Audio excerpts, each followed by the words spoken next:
Di nuovo Cairo recupera la palla, Cairo da solo, c'è luce per il tiro, Cairo! Niente di fatto.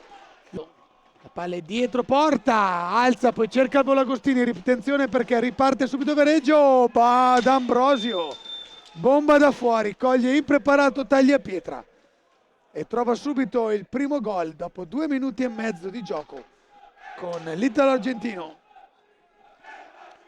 Si aggancia con Dal Santo, niente di fatto, legge tutto Agostini in mezzo, riparte Costenaro, non si capisce col suo capitano, però la palla ancora per Costenaro e c'è il gol di Dal Santo, bellissimo il gol, bellissimo anche il recupero di Costenaro, quasi si era distratto Dal Santo, ha alzato gli occhi, ha visto arrivargli la palla, alla fine è Agostini a prendere il fischio contro e poi subiscono il gol per una distrazione perché Agostini si era fermato un attimo a protestare per il fallo cresciuto nelle file del CGC.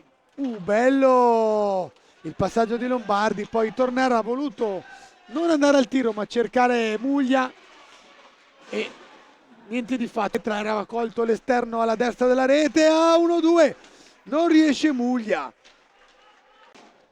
Cinquini disturbate da Gabriel Cairo, bomba, esce bene Tagliapietra, niente di fatto. C'è stato il tocco, ripartono i secondi. Danna, 20 secondi, attenzione Breganze. Traversa colpita da Torner, traversa esterna, poi la palla torna lì, altro palo, 2 pali.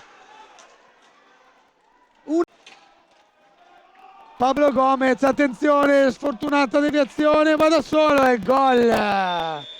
Nulla può Giuseppe Tagliapietra contro Torner, partito come un missile.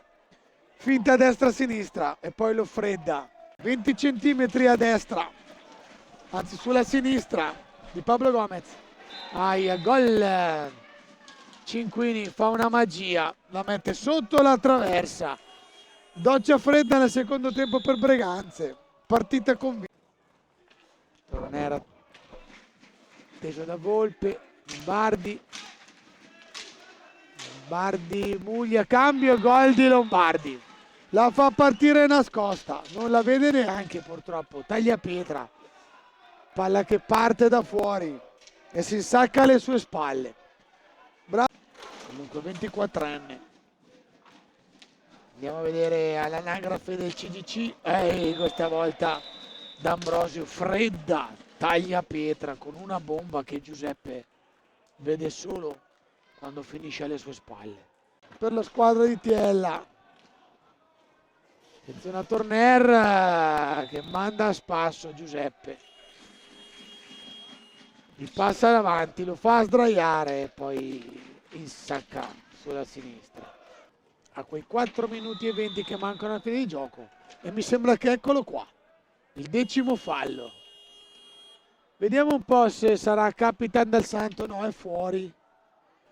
Filippo Poletti del 2008 in porta, Agostini, fino alla fine. Arriva il gol finalmente di Antonio Tagliapietra, che va verso la torsida e indica i suoi supporter. Ci sono altre 3 squadre a 3 punti, una 4, una 5, una 6, una 7, quindi chapeau, che gol, va in doppietta Antonio Tagliapietra, gol che valgono il prezzo del biglietto, 1-2.